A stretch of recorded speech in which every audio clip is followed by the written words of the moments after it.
Je suis le docteur Iti Max Valère, je suis pneumologue et pédiatre au CHU de Cocody. Notre conférence de ce matin a porté sur l'endoscopie bronchique chez l'enfant. Donc il faut dire que l'endoscopie bronchique peut être à visée diagnostique comme à visée thérapeutique, et c'est le plus souvent le rigide qui est utilisé. Et donc l'essentiel de la communication a porté sur l'endoscopie souple, qui comprend la vidéo-endoscopie et la fibroscopie.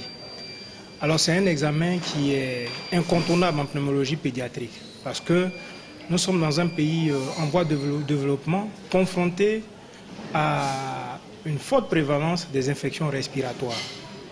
Le problème qui se pose en Côte d'Ivoire, c'est que les traitements probabilistes que nous donnons aux patients sont basés sur des études qui ont été faites ailleurs. Il n'y a pas d'études propres à l'enfant où on a identifié des germes en Côte d'Ivoire. Donc c'est un projet, c'est un objectif de pouvoir avoir l'écosystème des germes qui sont responsables de ces infections respiratoires. Et c'est dans ce sens-là que l'endoscopie bronchique est un outil indispensable pour faire les prélèvements et acheminer aux microbiologistes.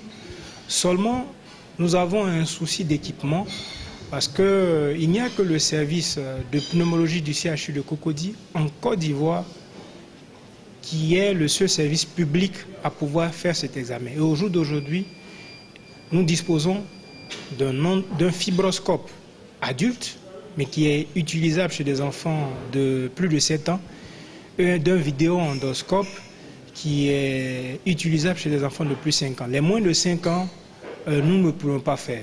Alors, si aujourd'hui nous sommes équipés en matériel, nous pouvons mener cette étude-là afin de faire des prélèvements systématiquement sur chaque enfant qui est admis pour des infections respiratoires, afin que pour une fois, nous sachions quels sont les germes qui sont responsables des infections.